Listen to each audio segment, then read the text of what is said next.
Working the night shift at a gas station was never supposed to be exciting. The job was simple: stock the shelves, handle the register, and try to stay awake until the morning shift arrived. I had been working there for about 6 months, and the quiet nights were usually uneventful, until that night. It was mid-December, and the temperature outside had dropped well below freezing. The roads were covered in thick layers of snow, and only a few cars had passed by in the last couple of hours. The heater inside the station was on full blast, but even then, I could still feel the cold creeping in through the glass doors.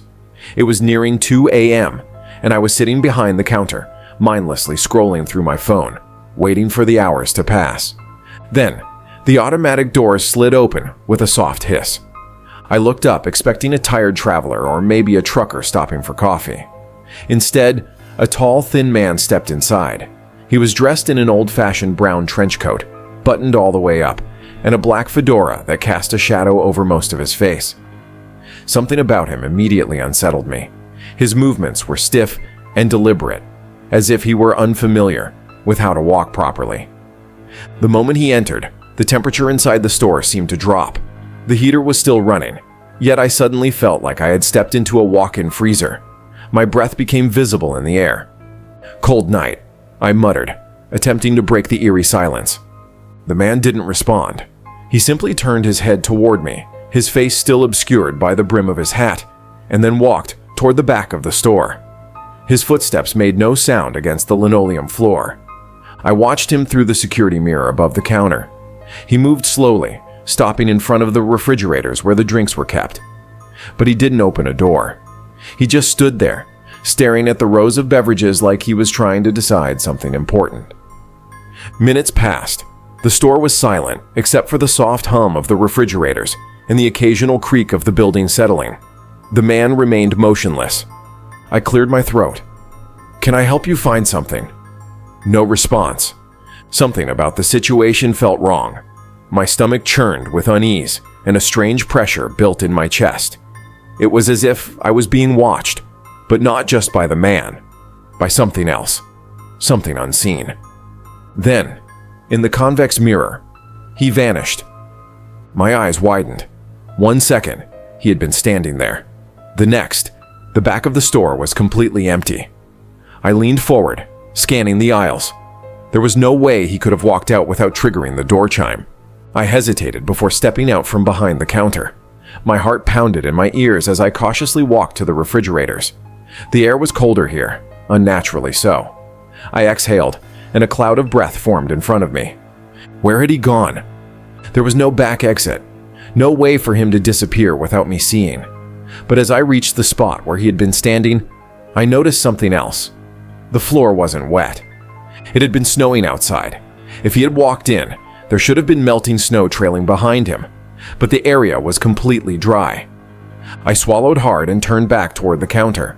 That's when the chime rang again. I spun around, expecting to see the man walking out of the store, but the place was empty. The doors had moved, as if someone had just walked through them, but there was no one there. I stared at the entrance, my hands shaking slightly. Then I heard it, a faint whispering sound. It came from behind me. Slowly, I turned my head toward the refrigerators again. The glass doors had fogged up, likely from the sudden drop in temperature. But there, in the condensation, were handprints. They were too large to be mine, too long, with fingers that stretched impossibly far. I stumbled backward, my breathing ragged. My first instinct was to check the security footage. Maybe the cameras had caught something I had missed. I rushed behind the counter and pulled up the most recent recordings. The footage played in grainy black and white. I watched as the doors slid open, but no one entered. I frowned. That wasn't right. I had seen the man walk in. I had felt the cold when he entered. But on the footage, the store remained empty. The aisles, the refrigerators, the entire space was void of any presence. It was just me, standing behind the counter, staring at nothing. I fast-forwarded. The time on the footage matched exactly when I had seen the man vanish. But according to the recording, he had never been there in the first place. A sudden knock on the glass made me jump. I turned to the front doors. Outside, standing perfectly still in the falling snow, was the man. But now his hat was tilted back just enough for me to see his face, or rather the lack of one. His skin was smooth. No eyes, no nose, no mouth. Just a blank, featureless surface where his face should have been. My breath caught in my throat. My body refused to move. The temperature inside the store plummeted even further, and the lights flickered. Then, in a blink, he was gone. No footprints. No sign that he had ever been there. The snow outside was completely undisturbed. I don't remember the rest of my shift. I sat behind the counter, watching the security footage on repeat, trying to convince myself that I hadn't imagined everything. When my shift ended at dawn, I told my manager everything. He laughed and shook his head. "Oh, you met him." "What?" I asked, my voice weak. "The guy in the hat," he said casually. "Shows up every now and then, always between 2 and 3 a.m. Never buys anything, just watches. You're not the first to see him." I quit that job 2 days later. But even now, years later, I still think about that night. Sometimes, when I'm alone at night, I swear I can feel a blast of cold air. And I wonder, is he watching me now?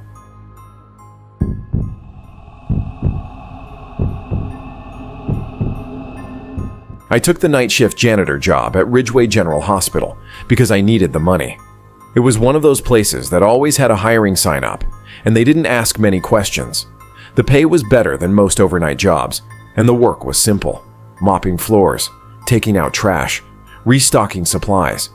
But I quickly learned why nobody stayed long. Hospitals are eerie at night, even under normal circumstances. The halls are too quiet, the beeping of machines distant yet constant. Shadows stretch in unnatural ways, and every so often, you hear a sound you can't explain. A shuffle from an empty room, a whisper from a hallway where no one should be. I told myself it was just my imagination, until I found the basement. It started with a conversation during our break one night. "There's no basement," my coworker Matt said, stirring sugar into his burnt coffee. I frowned.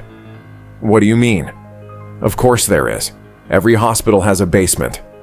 Matt smirked, shaking his head. "Not Ridgeway. At least not officially." I raised an eyebrow, intrigued. He continued. "It's an old rumor. Some nurses say they found an elevator that takes them down to B1, but when they go back, it's gone. Others have seen a door that shouldn't exist, a supply closet that suddenly leads to another level. But every time someone reports it, hospital records show there's nothing below the first floor." I scoffed. "Maybe they're just getting lost." Matt leaned in, lowering his voice. "That's the thing. Everyone who's found it says the same thing. They weren't looking for it. It found them." I laughed it off, but his words stayed with me. I should have listened. A few nights later, I was cleaning the East Wing, an area that had been recently renovated. The halls were empty except for the occasional patient asleep in their rooms. The silence pressed against me as I worked, my footsteps echoing. That's when I saw it. At the end of the hallway, where there was supposed to be a supply closet, there was now an elevator. I stopped mid-step. That wasn't right. I had cleaned this hallway every night since I started. There had never been an elevator there before. The doors were old, different from the sleek modern ones in the rest of the hospital. The metal was scratched and dented, and the button panel looked decades old. A chill ran down my spine. Ding! The doors slid open. I should have turned around. I should have walked away. But something, curiosity, fear, pulled me forward. I stepped inside. The air inside the elevator was stale and freezing.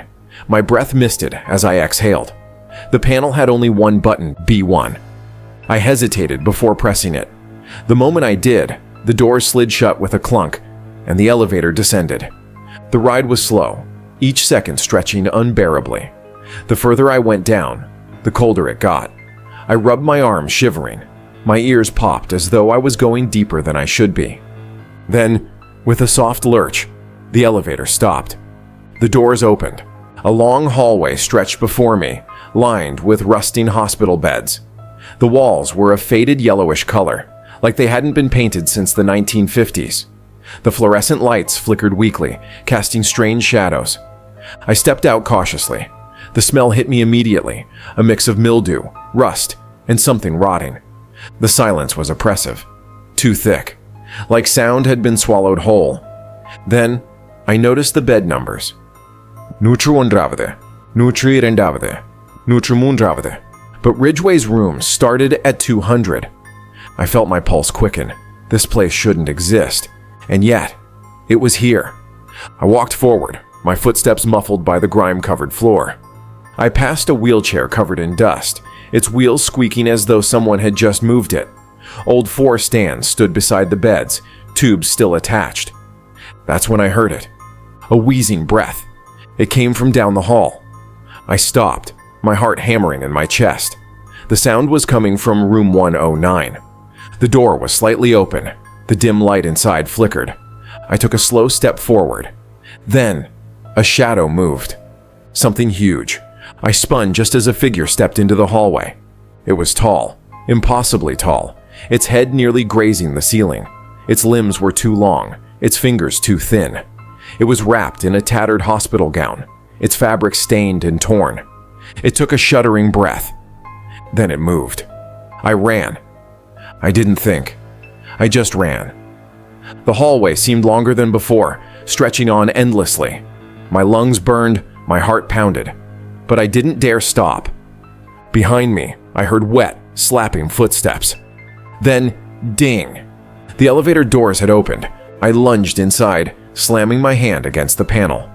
The doors began to close. But before they did, I saw it. The thing had reached the threshold. Its mouth opened. Too wide, unnaturally wide. And then the doors slammed shut.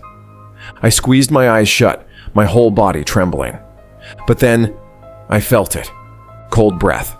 Right behind me. I didn't turn around. I couldn't. The elevator lurched upward. A few seconds stretched into eternity. Ding. The doors opened. I stumbled out, gasping. I turned back. The elevator was gone.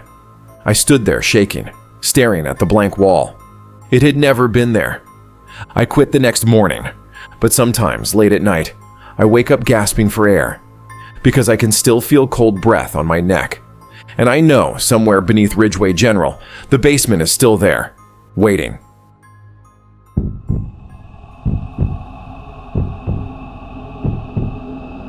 I've worked overnight security for more than a decade, and in that time, I've seen my fair share of weird things. Drunken trespassers, employees sneaking off to do things they shouldn't, even the occasional break-in attempt. But nothing has ever shaken me like what I experienced on that bitter winter night. The job itself was simple. Watch the cameras, patrol the facility, and report anything unusual. I was stationed at a 24-hour distribution center outside of town, a massive warehouse where trucks came and went at all hours, unloading pallets and moving inventory. The place was always cold, but that night was especially frigid, so cold that my breath fogged up inside the security booth. Most shifts, I barely saw anyone, just the occasional forklift operator finishing a late shift or a truck driver waiting for dispatch. But by 2 a.m., the place was dead silent. And then I saw him. It was 2:37 a.m. when I glanced at the security monitors and noticed a figure standing at the far edge of Camera 4's feed. He stood near the loading dock, the place where trucks backed in to unload cargo. That area should have been empty. All scheduled trucks were gone for the night, and no employees were on shift. But this man was there, standing still. Something about his posture was wrong. He was too rigid, too stiff, like he wasn't breathing. I leaned forward, adjusting the resolution on the monitor. The image sharpened slightly. His back was to the camera. He was tall and dressed in dark clothing. His arms hung at his sides, unmoving. I frowned. My first thought was that he was a lost driver. Maybe a trucker had gotten confused and was waiting for someone to let him in. But something felt off. I picked up my radio. "Dispatch, this is Reeves. We've got a possible trespasser at the loading dock. Checking it out." Silence. The radio crackled faintly, but no one responded. I tried again. "Dispatch, do you copy?" Static. A cold feeling crept into my chest. The radios never failed, not unless you were in a dead zone. But I was sitting right inside the security booth, less than 50 feet from the main office. Something wasn't right. I turned back to the screen. The man was gone. I scanned the other cameras, flipping through the feeds. Nothing. The loading dock was empty again. I rewound the footage, watched as the man stood still for nearly 3 minutes. But the moment I looked away, he vanished. No movement, no walking, just gone. I felt a knot of unease twist in my gut. There was no way he could have disappeared that fast. Grabbing my flashlight and taser, I headed out. The hallway leading to the loading dock was eerily quiet. The only sounds were the hum of the flickering fluorescent lights and the faint whistle of wind against the metal walls. I could hear my own footsteps echoing against the concrete as I made my way toward the dock doors. The roll-up garage door was shut and locked, just as it should be. I shined my flashlight across the area, scanning for footprints. Nothing. There was no sign that anyone had been there. No footprints in the thin layer of dust. No signs of forced entry. A sharp chill ran through me. I should have turned around right then, but I didn't. Instead, I took one more step forward, and that's when my radio crackled. A voice, low, distorted, whispered, "Behind you." I spun around, taser raised. No one was there. The hallway was empty. My breath came out in shaky gasps. My fingers trembled around the taser grip. I wasn't imagining this. I hurried back to the security office, locking the door behind me. I needed to check the footage again. I rewound the feed to 2:37 a.m. There was the man, standing at the dock. But this time, I saw something else. The moment I looked away from the camera feed, his head snapped toward the lens. His face was wrong. No eyes, no mouth, just smooth, pale skin. And then, he moved. Not walking, gliding. His body twitched and jerked as he moved toward the camera. His limbs bent at impossible angles. At 2:38 a.m., he was right in front of the lens. That's when he smiled. His face split open, revealing jagged, unnatural teeth. Then static. The feed cut out. I was frozen in place, staring at the screen. My skin was ice cold. My mind screamed that this wasn't possible. I switched to the hallway camera, the one outside my office. My stomach dropped. The screen showed me, sitting at my desk. And behind me, the man, standing right outside the security booth, watching me. A slow, crawling dread crept through my veins. My hands felt numb. I forced myself to turn around. The door was locked. There was nothing there. I looked back at the screen. The figure was gone. I don't remember leaving that night. I don't remember getting in my car. But I do remember the last thing I saw on the security footage before I shut it down forever. 2:39 a.m. One last frame before the static. The man staring at the camera, and his hand pressed against the lens, with my name written in blood on his fingers. I quit the job the next morning, but every night at exactly 2:37 a.m., my phone buzzes. No caller ID, just a single message. Behind you. And every time I turn around, nothing is there. At least, not yet. The night shift is a different world. A world where time moves slower, the air feels heavier, and the silence is never truly silent. While most people are sound asleep in the comfort of their homes, night workers are out there, battling exhaustion, loneliness, and sometimes things that shouldn't exist. From the mysterious last customer who never truly left, to a basement that defied reality, to something lurking in the security footage, these stories prove that the darkness holds secrets we aren't meant to uncover. When the lights flicker, when the shadows shift, when you hear something calling your name but know no one else is around, that's when the fear sets in. Many people who work the night shift have their own strange, chilling experiences. Maybe you've heard whispers when you were completely alone. Maybe you've seen something out of the corner of your eye, only for it to disappear when you turned your head. Or maybe, just maybe, you felt something watching you from the darkness. If you have a terrifying night shift horror story, we want to hear it. Have you ever encountered something that left you shaken, questioning reality? Have you ever had a moment where you knew, deep down, you weren't alone? Send us your scariest night shift experiences, and they might just be featured in our next video. Make sure to follow for more real-life horror stories, because some of the scariest things in life don't just happen in nightmares. They happen when you're awake, in the dead of night, with no one around to help. So the next time you clock in for your night shift, stay alert, stay aware, because in the silence of the night, you're never truly alone.